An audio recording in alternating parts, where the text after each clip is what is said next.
आपले पनीरचे कुरकुरे बघा छान झाले आहेत। तुमचे खास कोण मित्र मैत्रिणी फ्रेंड्स रिलेटिव्ह नातेवाईक येत असतील तर तुम्ही ही रेसिपी बनवून दिली ना तर तुमचं नेहमी नाव काढत राहतील। आता आपण टेस्ट करून बघूया ही 5 तासानंतर पण असं कटलेट किंवा अशी वस्तू ताजी म्हणजे ते कुरकुरीत राहते की नाही।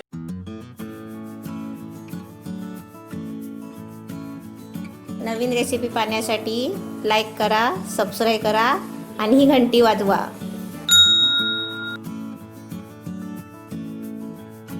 ब्रेडचे असे तुकडे करून घ्यायचे।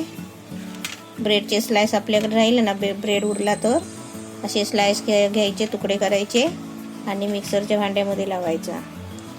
मिक्सरला लावून आहे ना सरसर करत राहायचा, म्हणजे आपले त्याच्यात ब्रेडचा चुरा बनवायला येतो।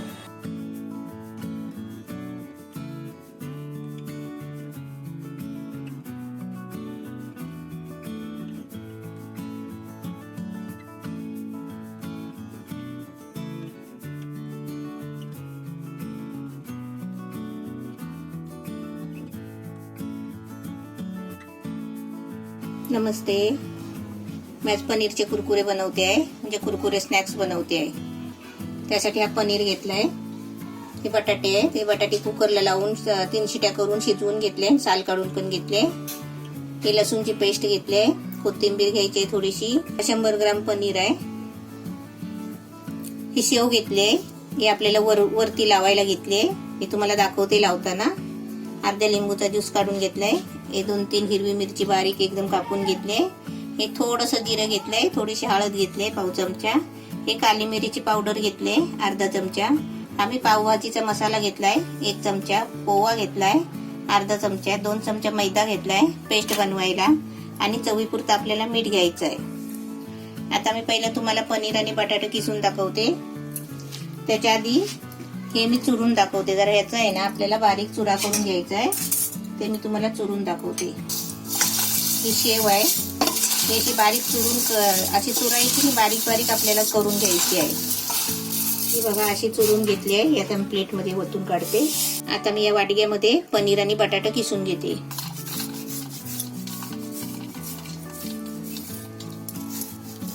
सर्व बटाटे अशी किसून घ्यायची, त्याच्यानंतर त्याच्यामध्ये पनीर किसायचा। 4 बटाटे किसले, अजून मी 3 घेतले, ते पण किसून घेते। पनीर पण असं चांगला किसून घ्यायचा, मग चांगला आहे ना बटाट्यामध्ये मॅश होतो। आपण कुस्करून घेतला ना तर कसे माहितीये त्याचे गोळे गोळे राहतात।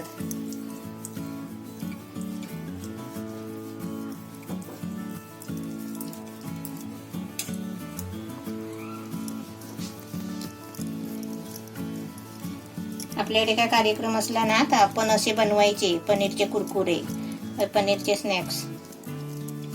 पार्टी वगैरे असली, कोण चांगली माणसं पाहुणे येत असले तर असं नाश्त्याला बनवून ठेवायचं। पनीर आणि बटाटा किसून घेतलाय, आता ह्याच्यामध्ये सगळं साहित्य टाकते आणि पूर्ण गोळा करून दाखवते। ही लसूणची पेस्ट आहे, कोथिंबीर, ओवा आहे। आता कोणाला पनीर सहन होत नसेल ना तर त्यांनी थोडासा असा ओवा टाकायचा। मिरची, शेवची कांडी आहे, हळद आणि थोडं जिरं,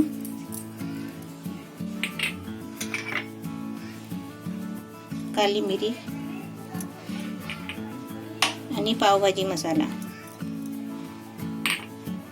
अर्ध्या लिंबूचा ज्यूस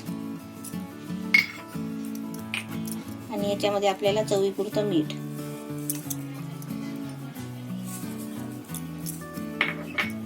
आता हे सर्व मिश्रण आहे ना पूर्ण चांगले एकजीव करून घ्यायचा, गोळा करून।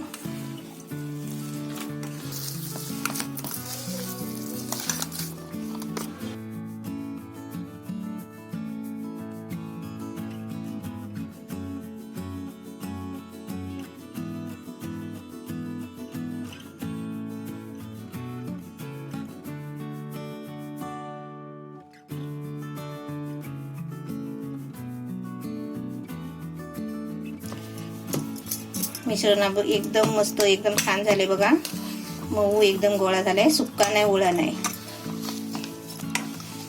आणि याच्यामध्ये आपल्याला पाणी नाही घ्यायचं आहे, असाच गोळा बनवलाय।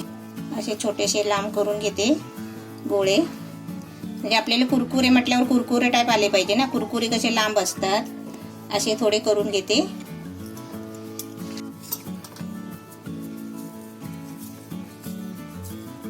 हे आता आपले पनीरचे कुरकुरे एवढे सगळे झालेत बघा.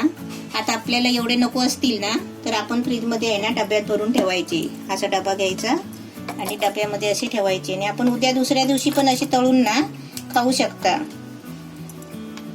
आता मी पण ठेवतेच आहे खरोखरचे, म्हणून तुम्हाला दाखवते.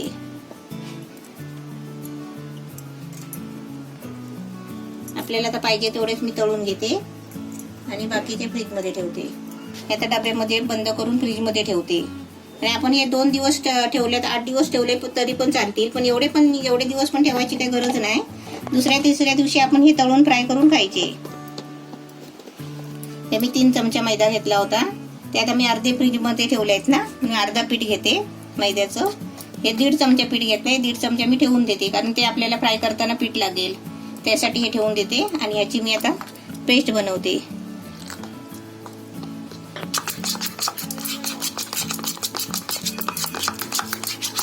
पहिलं कमी पाणी टाकून असं चांगलं फेटून घ्यायचा, कारण गोळे होतात ना.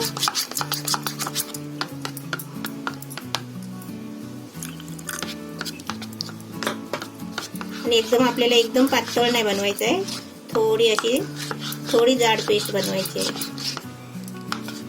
थोडी जाड पेस्ट बनवली बघा, एकदम पातळ नाही गेली आहे. आता मी गॅस पेटवते, पॅन ठेवते आणि तुम्हाला दाखवते. आता हे आपले कुरकुरे बनवलेले आहेत ना, हे आता मैद्याच्या पिठामध्ये घोलवायचे, असे डुबून काढायचे आणि हे शेवमध्ये टाकायचे.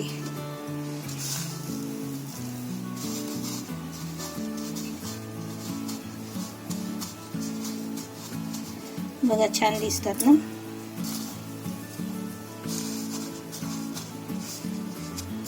सर्व आपले पनीर कुरकुरे बघा सगळे एकदम रेडी केले. आता मी तेलामध्ये सोडते आणि फ्राय करते.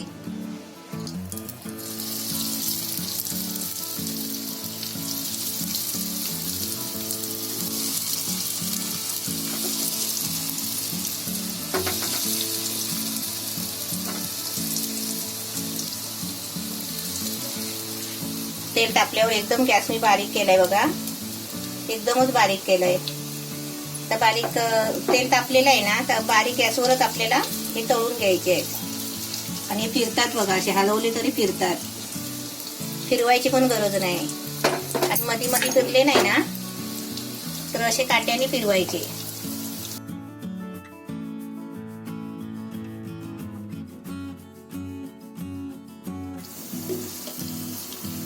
चांगले उलटे सुलटे हलवून बघा चांगले फ्राय होतात आहे. आता ते उरलेले आहेत ना, ते पण एका बाजूला टाकते.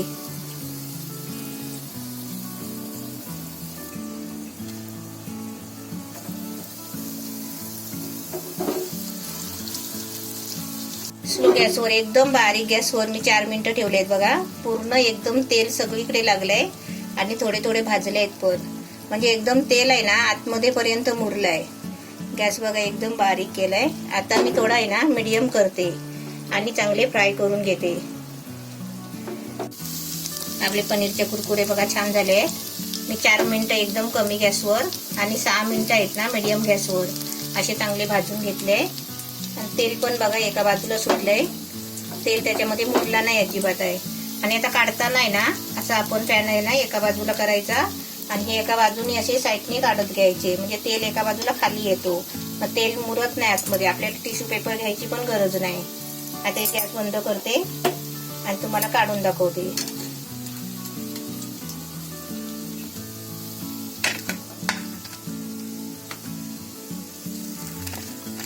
एकदम कडक झाले, छान झाले.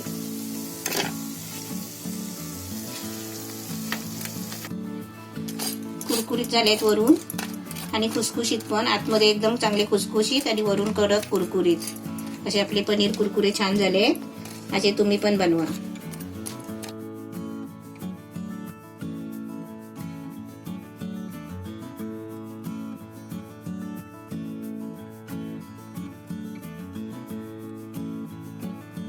चला आता आपण ही रेसिपी टेस्ट करून बघूया.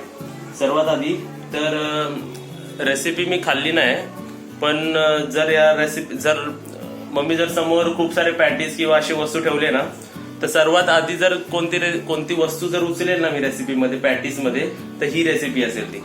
कारण ती बघा दिसायलाच एकदम वेगळी वाटते आणि काय असं वेगळंच वाटते ते काहीतरी वरती. ते शेव आहे ना वरती लावलेलीस तू? शेव लावले. हा, म्हणजे अजून तर खाल्ली पण नाही मी, टेस्ट नाही केली अजून. पण उचलायची बोलली ना 10 प्रकार असेल तर पहिली मी असा प्रकार उचलेल. आणि तुमच्याकडे शेव नसेल ना तर तुम्ही ब्रेडचा चुरा लावला तरी पण चालेल. ब्रेडचा चुरा लावला तर चालेल, पण ते शेवनी त्याला जो वरती जो टेक्स्चर किंवा तो जो शेप आलाय ना, ते वरती जे वेगळं वाटतंय ना, ते तसं ह्याच्याने नाही येणार. ते तुम्हाला टेस्ट करून दाखवतो मी ही रेसिपी कशी झाली. आवाजच येतोय ना कुरकुरीत. आणि अजून पण एकदम खूप गरम आहे. आतमध्ये बघा, बाहेरून जेवढं टेस्टी लागते तेवढंच आतमध्ये तो फ्लेवर, पनीरचा फ्लेवर आणि पोटॅटो फ्लेवर एकदम मिक्सचर एकदम खूप चांगलं लागतं खायला. मसाला टाकलाय. हो, माणूस बघूनच ह्याला खुश होईल. खुश नाही व्हायचं, बनवायचं पण आहे. हा, तुम्ही पण हे बनवा, खूप चांगलं झालं. आतमधलं ते पनीरची टेस्ट एकदम पार्टीला आणि किंवा तर तुमचे खास कोण मित्रमैत्रिणी, फ्रेंड्स, रिलेटिव्ह, नातेवाईक येत असतील तर तुम्ही ही रेसिपी बनवून दिली ना, तर तुमचं नेहमी नाव काढत राहतील की आम्ही त्यांच्या घरी खूप चांगली रेसिपी खाल्ली होती. आणि तुम्ही पण ही रेसिपी नक्कीच बनवा, खूप चांगली झाली. आता रेसिपीला बनवून 5 तास झालेत बरोबर, आणि हा माझा डिनर आहे. आता आपण टेस्ट करून बघूया ही 5 तासानंतर पण असं कटलेट किंवा अशी वस्तू ताजी म्हणजे ते कुरकुरीत राहते की नाही. आता ही रेसिपी परत मी 5 तासानंतर का टेस्ट करतोय, कारण कोणकोणते कटलेट जेव्हा मी ट्रॅव्हलला घेऊन जातो तेव्हा ते किंवा बाहेरून परचेस करतो तेव्हा ते एकदम सॉफ्ट होतात. वरची कोटिंग एकदम त्याची म्हणजे जशी गरम गरम असते तशी राहत नाही. म्हणजे आपण बघूया की हे डब्याला घेऊन जाण्यासारखे रेसिपी आहेत की नाही. अजून पण तशीच क्रंचीनेस आहे याला, आणि टेस्ट पहिल्यासारखी चांगली एकदम. म्हणजे ही रेसिपी डब्याला, टिफिनला पण नेऊ शकता, ट्रॅव्हलला पण नेऊ शकता, आणि गरम नसली तरी ती तशीच टेस्ट देते एकदम जशी गरम होती तशी, आणि क्रंची पण आहे बाहेरून अजून. चला आता मी माझा डिनर कम्प्लीट करतो. आणि तुम्ही विचाराल दिल कुठे आहे, ती बघा दिल इकडे बसली, एकदम शांत बसते, रिलॅक्स एकदम. ही भेंडीची भाजी आहे, डाळ आहे, चपाती, आणि आपलं हे रेसिपी आजची.